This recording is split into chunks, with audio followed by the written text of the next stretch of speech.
Olá pessoal, tudo bem? Para quem não me conhece, meu nome é Solange e trabalho no Departamento Pessoal do General Contábil. Embora vocês já tenham recebido informativos sobre a MP, venho passar alguns detalhes importantes dessa medida, principalmente sobre o parcelamento do Fundo de Garantia. Vamos lá?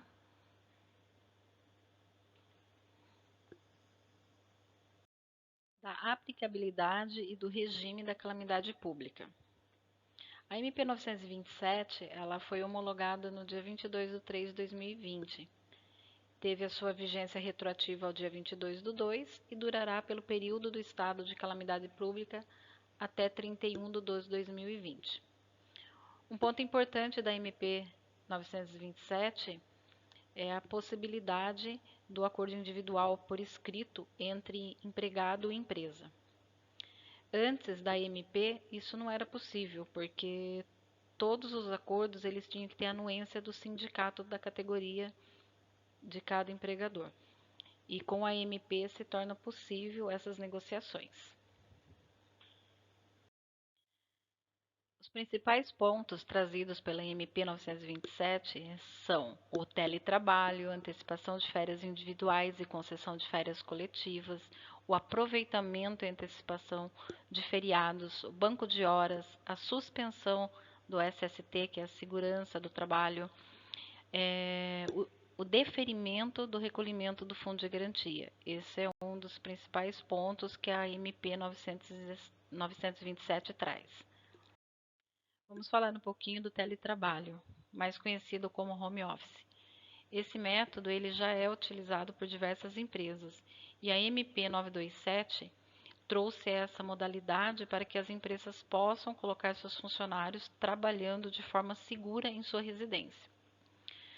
O legal da MP 927 é que ela estendeu para os estagiários e também para o menor aprendiz. Ou seja, todas as funções estão contempladas desde que seja possível o serviço do home office. O importante nesse novo método de trabalho é a empresa, junto ao empregado, alinhar como será realizado o serviço home office. Após alinhado entre eles, o importante é que a empresa faça um aditivo no contrato de trabalho, colocando a data de início e a data final do serviço home office. Isso é muito importante as empresas realizarem, pois no futuro ela terá uma garantia nas suas mãos. Nosso próximo item são as férias individuais e férias coletivas. Bom, em relação às férias, a empresa poderá liberar seus funcionários que têm férias vencida ou períodos que irão vencer e, caso precise, outros períodos que irão vencer. Ou seja, hoje a empresa verifica se o empregado tem férias vencida, coloca ele para descansar esse período. Retornando, se ainda for preciso, a empresa coloca ele para descansar o próximo período que ainda irá vencer, e assim sucessivamente. Já as férias coletivas, a empresa também poderá estar concedendo férias coletivas para os seus empregados, desde que ela seja no mínimo de 5 dias até 30 dias. Um ponto importante da coletivas é que não precisa ser comunicado o Ministério do Trabalho e nem o sindicato. Esse ponto ele era exigido antes da MP 927, onde a empresa tinha que comunicar os órgãos competentes com 15 dias de antecedência. Hoje, desde que a empresa comunique o empregado com 48 horas de antecedência, ela pode estar liberando os empregados de férias. Outro detalhe em relação às férias é o pagamento de 1/3 e o pagamento das próprias férias. Ou seja, a empresa antes ela tinha 48 horas para fazer o pagamento das férias. Hoje ela pode pagar até o 5º dia útil do mês subsequente. Exemplo, o funcionário saiu de férias no dia 30. A empresa tem até o 5º dia útil de abril para fazer o pagamento. O funcionário saiu de férias no dia 1º de abril. A empresa tem até o 5º dia útil de maio para fazer o pagamento dessas férias.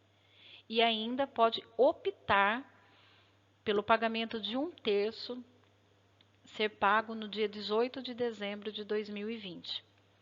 Então, a MP 927, ela trouxe essas possibilidades, onde a empresa não precisa comunicar os órgãos competentes quando se tratar de férias coletivas, ela poderá antecipar períodos que irão vencer e o pagamento das férias poderá ser pago até o quinto dia útil do mês subsequente e um terço das férias poderá ser pago até o dia 18 de dezembro de 2020. Nosso próximo item é o banco de horas. O banco de horas, antes da MP 927, ela tinha dois critérios a ser seguidos. Quando o banco de horas ele se estendia para um prazo de 1 ano, ele tinha que ter um acordo entre empresa e sindicato. Com a reforma trabalhista, em 11 de 11 de 2017, as empresas elas passaram a poder fazer acordo individual com os empregados, desde que o sindicato autorizasse esse acordo. Quando feito entre empresa e empregado, ele tinha que ser zerado em 6 meses. Com a MP 927 agora, o banco de horas ele se estendeu o prazo para pagamento de 18 meses, ou seja, o empregado vai ficar devendo as horas para a empresa e elas poderão ser pagas num prazo de 18 meses, sendo 2 horas diárias por dia, respeitando as 10 horas de jornadas diárias de trabalho. Nosso próximo item da MP 927 é a suspensão do SST, Segurança e Saúde do Trabalho. A MP 927 ela determinou a suspensão dos exames periódicos, exceto os demissionais. Os exames admissionais, mudança de função e os periódicos, aqueles que são feitos uma vez por ano, eles estão suspensos. E no final do estado da calamidade pública, as empresas terão 60 dias para regularizar. Já os exames demissionais, esses continuam normais, ou seja, o funcionário foi demitido, a empresa fica obrigada a solicitar o exame demissional. Eles só ficarão suspensos se os empregados, antes de serem demitidos, realizaram o exame periódico e eles estão na validade de 180 dias. Estando na validade de 180 dias, fica desobrigado o exame demissional. Caso contrário, fica obrigado a realizar o exame. Nós temos também as NRs. As NRs elas também estão suspensas e quando finalizar a calamidade pública, as empresas terão que regularizar as NRs. Já a CIPA, essa continua com a sua validade normal, não foram suspensas. Então, as empresas que têm CIPA deverão manter elas atualizadas.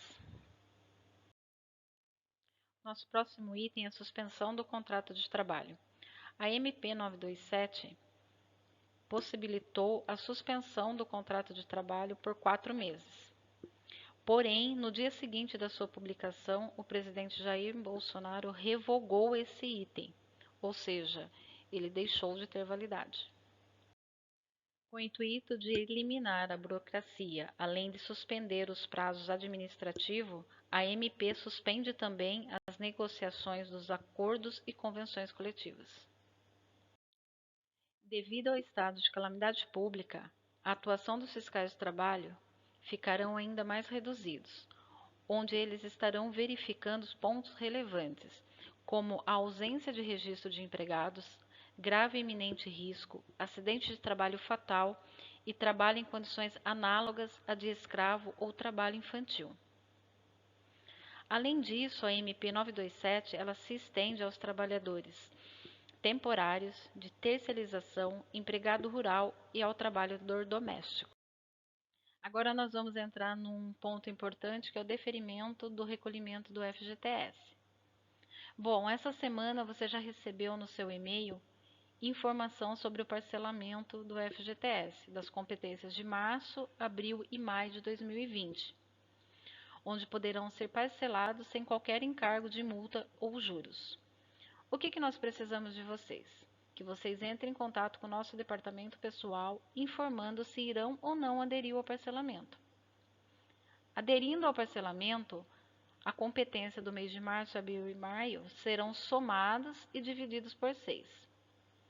Os vencimentos do parcelamento ficarão para o dia 7/7, 7/8, 7/9, 7/10, 7/11 e a última parcela em 7/12.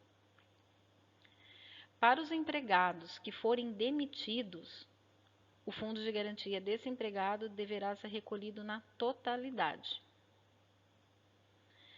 Já em relação à certidão negativa, se a empresa no dia 22 de março solicitou uma certidão negativa, essa terá validade para os próximos 90 dias.